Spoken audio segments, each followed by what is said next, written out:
Greetings fans, hyperfans, and people just lost looking for videos of cats on YouTube. How are you all holding up? It's kind of weird at the moment. Shop's shut, everybody's worried, but you're not here to talk about that. You want a little bit of escapism, want to have a little bit of fun, so we play with our toys. I have been very lucky and I have managed to secure myself War for Cybertron EARTHRISE Hoist, which is not a toy I thought I'd be getting, but an opportunity came up to get him at a very good price. I do like having all of my G1 cartoon characters represented, and I hadn't picked him up. So having already got Grapple, I thought I'd at least have a look at him. His character bio kind of make him the tertiary mechanic for the Autobots. You know, if Ratchet's busy, if Wheeljack's busy, if Perceptor is busy and you really do need to get your oil changed, you go and see Hoist. He had a couple of breakout episodes in season 2 of the original cartoon, and he hasn't really turned up in much ancillary media. I can't imagine Chris McFeely getting a very big Transformers Basics out of him. Really loving his videos, by the way. Okay. Actually, before I open it, let's have a look at the box, because we don't usually do that on this channel. We have this new sort of angled packaging. It's sort of a very... matches his colours actually with that sort of greenish hue to it, but that's quite new for the Transformers stuff. Transforms in 20 steps, lots of Cybertronian stuff. Love the artwork on the side of these packages.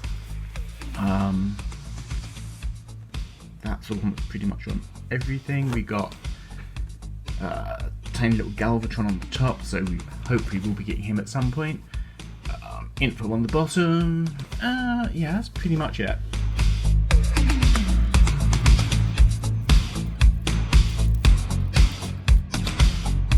So here we have EARTHRISE Hoist. He really does remind me of the G1 character very closely, all the way down to these weird side shoulder door wing things. I know a lot of people aren't a fan of those. I mean, it definitely makes him look different from the other bots. He's a good size height. Let's see. So if I put him next to Grapple, who is a Voyager, only about a head shorter. If I get some older deluxes in, let's start with Classics Starscream, who is kind of titty next to him. I mean, everybody's been complaining that the deluxes have been getting smaller and smaller, and if I bring in Siege, Red Alert, I mean, yeah, he's really tiny. If I bring in Thrilling 30s, Trailbreaker, compared to all of those, Hoist is huge. I think that's the most telling comparison, because obviously this is the mould that we saw Hoist in last time. I don't actually have him in the green colours because I don't like duplicating my moulds, but you've got the same flip-up cannon, you've got those wings, which really were the defining design feature of the G1 toy. And yeah, so first impressions, straight out of the box, he's pretty cool. Head design, very blocky. He's got his face shield on, as we should all be doing if we're going outside during the pandemic. No light piping. His accessory, which is this sort of weird orange nozzle, just fits down into the hand, and it's supposed to go all the way in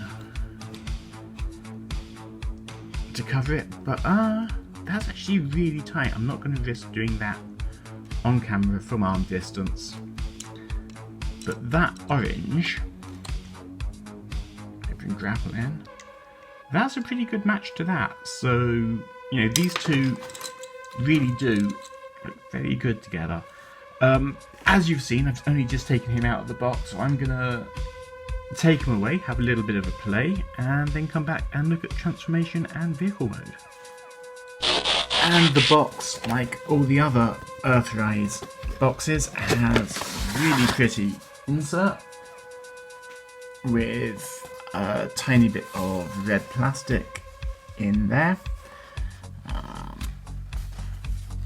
which is a callback to the old G1 toys and their tech specs. But you can put it over, see,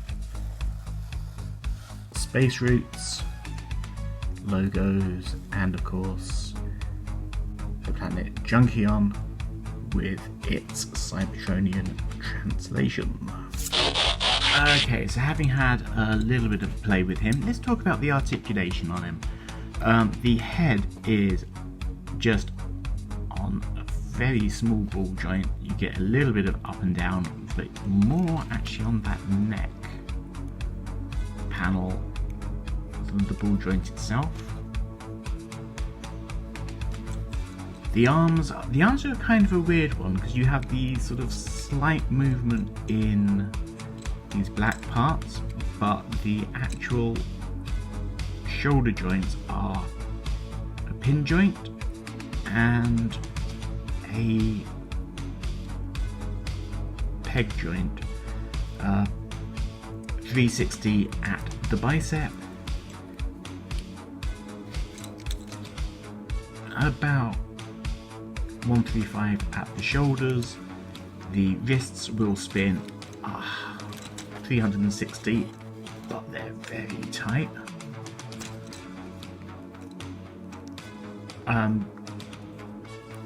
I did get that sort of blaster thing in all the way, a little bit of wiggling to get that in, but I wasn't too bad.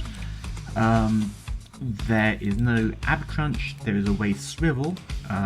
Doesn't go that far, even though the joint will turn 360 because the backpack gets in the way. The legs are on a universal, and you do have a thigh swivel, lots of hollowness in there. I think Non-F do a filler for the arms and legs and some interesting tools for the hands. Haven't seen them in person yet, so I can't really give an opinion, but they're there. Knees are just on a pin joint, so they're quite loose, and there's a transformation joint directly under it, so you can get some really deep cuts on the bend, but that doesn't hold together so well. Obviously, having a nice wide spread on the legs, you are going to need nice wide ankles. So if for any reason at all you want to pose him like that, you can do. Yeah, lots and lots of hollowness, especially the back of the shins, the calves even. That really shows up hollow. Backpack does a lot to cover the hollow middle. The wings can be sort of put down, put out, any angle you want. They do kind of like to stick there and there,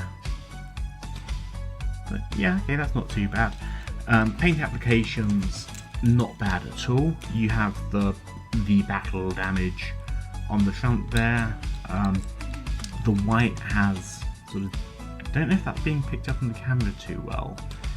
They've got sort of a silver grubbiness added to them, and that kind of battle damage is what I'm going to say all of my paintwork on customs is from now on.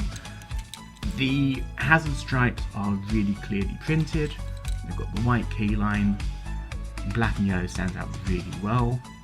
Tiny paint for the tail lights.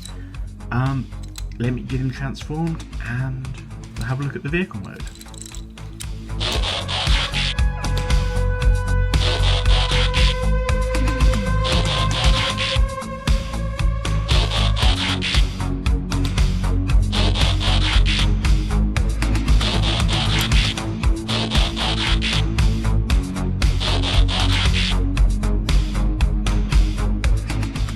So in the end, the transformation does give you a really satisfying end result, but everything kind of looks as though it's going to fall apart until you've got the final bits all tabbed together. And it's quite soft tabs, meaning that the stuff rests in and it will slide and hold instead of any satisfying clicks. Underneath you don't see too much robot kibble. The weird hollow axles at the front really do irk me. I'd much rather there was some way of clipping that in to fill the space. It would have been so easy just to put a little,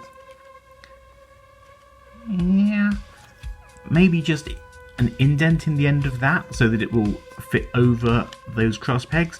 I'm pretty sure I can do that with the Dremel. That just fills it in a little bit better. Anyway, not talking about mods, just looking at the vehicle itself. The vehicle isn't bad. You do have clear plastic at the front windshield. The side windows are black plastic and paint. The tail lift works, I guess. You do have a little rolling wheel there to keep it off the ground. Scaling, it looks a little bit large compared to Grapple, but you're never going to have perfect scales with Transformers. That is forgivable. Comparing him with the T30 Trailbreaker, they're about the same length, although Trailbreaker is a lot lower and the driver's seat is significantly smaller. It scales pretty well with Red Alert's Lambo mode, and all in all, yeah, he's not bad at all.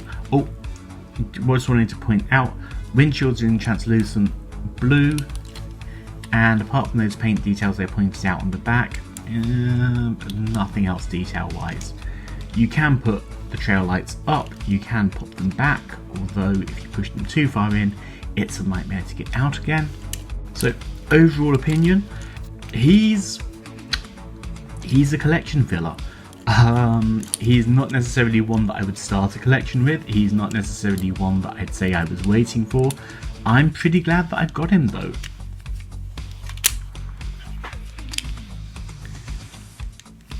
He is a fuss to transform.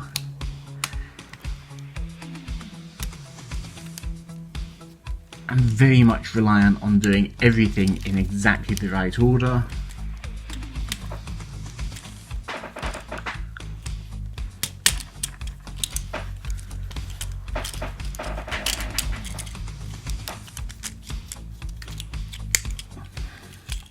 And while the car mode is all completely visible in robot form,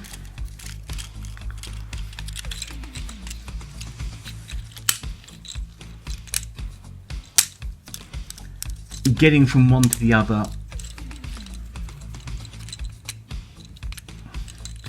provides some nice surprises along the way. There we go.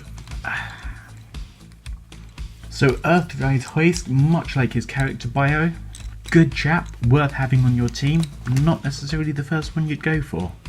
You, however, may have different opinions. I'm just here to tell you what I think. If you enjoyed the video, hit like, subscribe and hit the bell for future videos. If you disagree with me wholeheartedly, please leave a comment below. And until next time, if you're keeping the mint in package, you're not a toy collector, you're a box collector.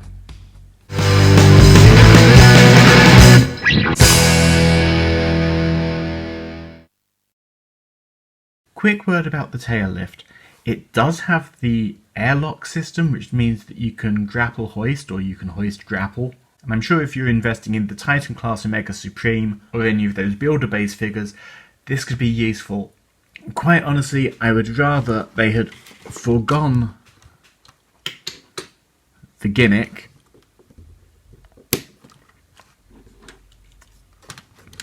and worked out a way to let it do its job properly.